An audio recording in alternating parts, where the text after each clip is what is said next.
I made this video to be short and precise because I want it to be what? Entertaining and what? Educative. So if you haven't come across the first video of it, please go ahead and watch it before coming to the second part, which is part 2, how to use an insulin pen. So now, how do you use an insulin pen? Probably you have an insulin pen, you're a diabetic patient or you're a nursing student. You don't know how to use an insulin pen, or probably you're thinking of using an insulin pen for the first time. Please stay tuned. Let's talk about how to use, that is how to administer insulin with an insulin pen. I'm trying to test my microphone. Microphone testing. Okay. Faith, you got this. Okay. Stop. It's frustrating. So let's go. First thing you need to know is what you already know. Wash your hand. Come on, guys. This is the first thing to do in every OSCE procedure, right? Should I remind you of doing your gloves? This is the second thing you need to do. So after that, the third thing you need to do is get your insulin pen, then remove the cap and roll the insulin pen in between your arms, like this. Or you can as well turn the insulin pen 10 times, up and down, up and down. Take note, do not shake the insulin pen. Shaking the insulin pen will result the insulin to form what? Bubbles. So do not shake the insulin pen. Either you turn it upside down 10 times or you roll it in between your hands for about 10 seconds. Now is the time to perform your 3 checks. What are you checking for? First of all, you need to check the expiration date of the insulin. You don't want to be administering an insulin that has already expired. You know what that will actually cost you, right? Secondly, you need to be checking for what? Discoloration. Before administering your insulin, you need to check what is the color. Has the color changed or is there any discoloration? If there's any discoloration, please do not administer this insulin. Then thirdly, you need to be checking for what? Bubbles. Like I said before, do not shake the insulin pen like this. It will actually cause the insulin to form what? Bubbles. And take note, you don't administer an insulin that contains bubbles.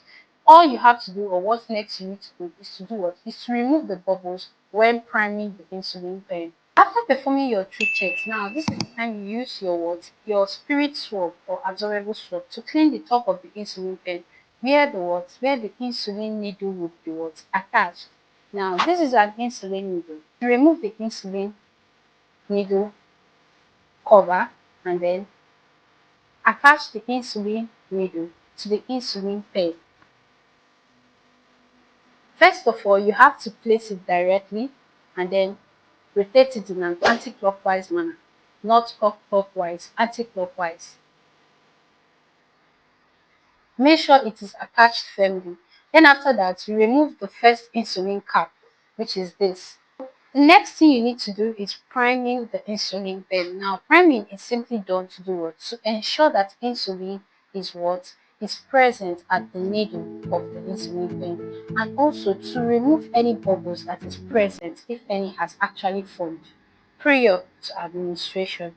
Now, how do you do that? First thing you need to do is to turn the insulin pen downward, that is horizontally, and then turn the dial to about 2 or 3 units. Turn it to 2 units.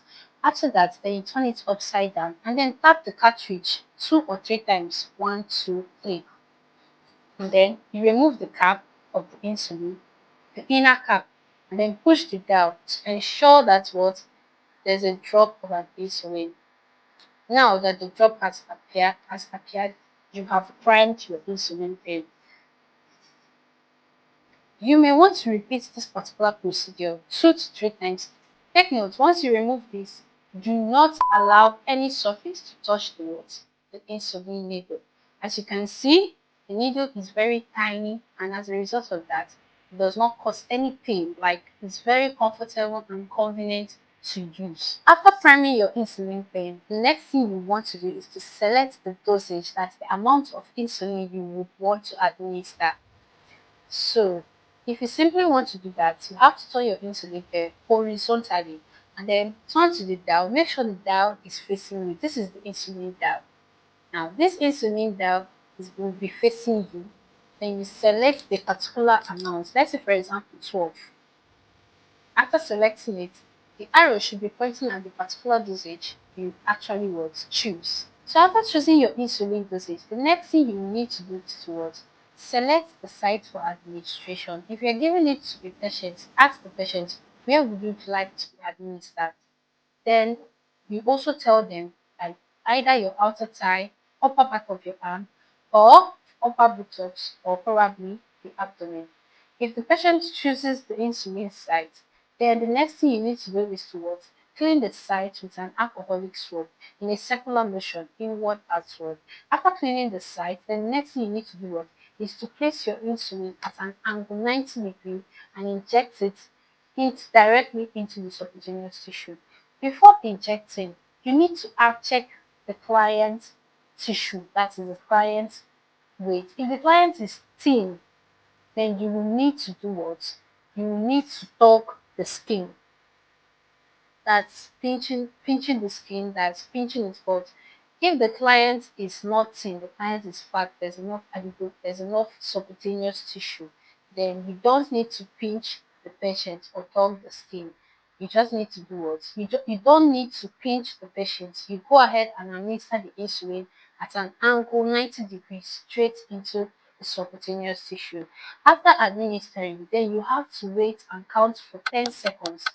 Counting 10 seconds enables the insulin to be delivered to ensure the insulin is delivered to the subcutaneous tissue. Then you remove the insulin in the same direction you did what? You administered it in the same angle 90 degrees. After removing the insulin, you do not rub or massage the site. You just simply place the pad directly to where you administer it and then remove it. That is how you administer your insulin. Now, I forgot to mention, pushing an insulin pen is not the same thing as pushing a syringe. You may actually experience a little force back like when pushing the insulin pen. So you need to apply more pressure when pushing this particular button.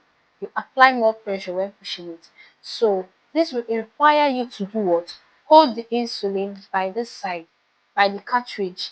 You hold the insulin by the cartridge while you push the dial downward to inject the insulin with a force, a minimum force. Now take note. After administering your insulin, make sure you remove the needle and discard. Never use store your insulin back in the fridge with your insulin needle alongside with it. Make sure you discard the needle after each use. After that, you store your insulin back in the fridge. Make sure you store the insulin in a cool temperature because insulin only survives in a cool temperature. So don't store your insulin outside the fridge or in a temperature that is not cool. So we've come to the end of this video. I hope to learn how to use an insulin pen. Please like, share, and subscribe this video. Share it among your friends. I'm talking to nursing students in particular. Share this video among your friends because this is one of the procedures you'll probably be meeting in the nearest future, probably when you graduate from nursing school and start practicing. Thank you for watching and once more, bye.